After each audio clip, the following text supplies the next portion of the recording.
সীমাহীন দুর্নীতির কারণে 2016 সালের এসএসসির গোটা প্যানেলই বাতিল করেছে আদালত। আর দাগিদের জন্য বিনা দোষে চাকরি হারাতে হয়েছে যোগ্যদেরও। হাইকোর্ট স্পষ্ট জানিয়ে দিয়েছে এসএসসির নতুন নিয়োগ প্রক্রিয়ায় অংশ নিতে পারবে না দাগিরা।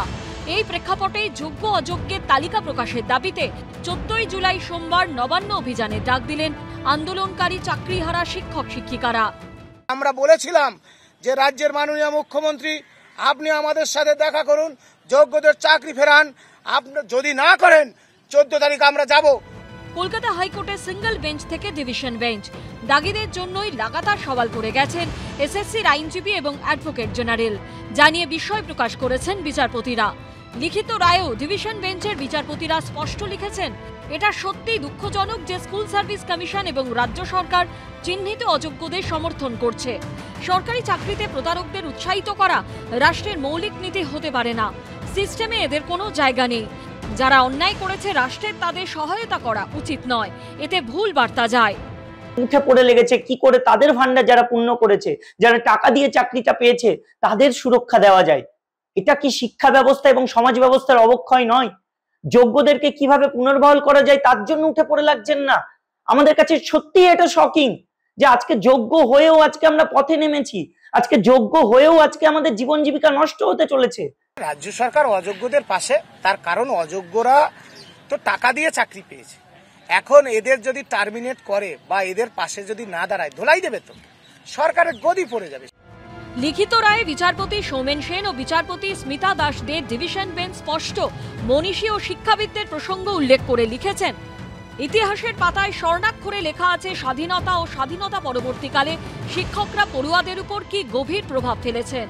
উদাহরণস্বরূপ আমরা বলতে পারি বাঙালি বিদগ্ধ পণ্ডিত বেণীমাধব দাসের কথা, একজন শিক্ষক ও মহান দেশপ্রেমিক যিনি নেতাজি সুভাষচন্দ্র বসুর মতো বহু ছাত্রের উপর এমন ছাপ ফেলেছিলেন যা সারা জীবন থেকে গেছিল।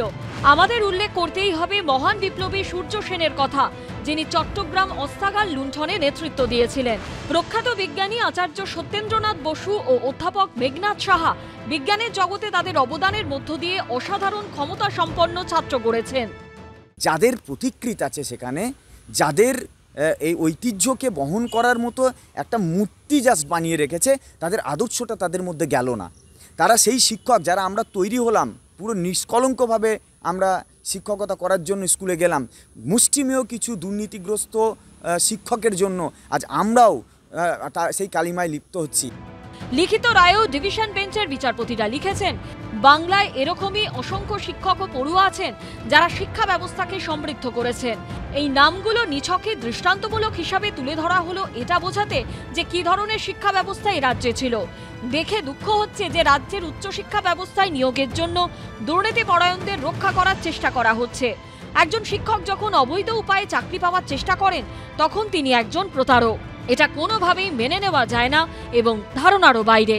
যারা বুঝতে চায় না, যারা দুর্নীতিকে আঁকড়ে ধরতে চায়, তার মধ্যে সরকারি প্রতিষ্ঠানও আছে। কোনো একটা দল দুর্নীতি করে সেটা বুঝতে পারি, তারা চিহ্নিত হয়, কিন্তু সরকারি প্রতিষ্ঠানকেও যখন তারা দুর্নীতিগ্রস্ত হতে বাধ্য করে, সেটাই খুব দুঃখের কথা যে কোথাও একটা বড় পচন ধরেছে, এটা মনে হয়। লিখিত রায় বিচারপতি সৌমেন সেন ও বিচারপতি স্মিতা দাসদের ডিভিশন বেঞ্চ লিখেছে, সত্যের মাথা উঁচু করার একটা বাজে অভ্যেস আছে। যখন সে দৃঢ়ভাবে মাথা উঁচু করে তখন তা প্রতারণা ও দুর্নীতির উপর প্রতিষ্ঠিত যে কোনো ব্যবস্থাকে পুরোপুরি গ্রাস করে এবং ভেঙে ফেলে। উজ্জ্বল মুখোপাধ্যায়, রুমা পাল ও সুকান্ত দাসের রিপোর্ট, এবিপি আনন্দ।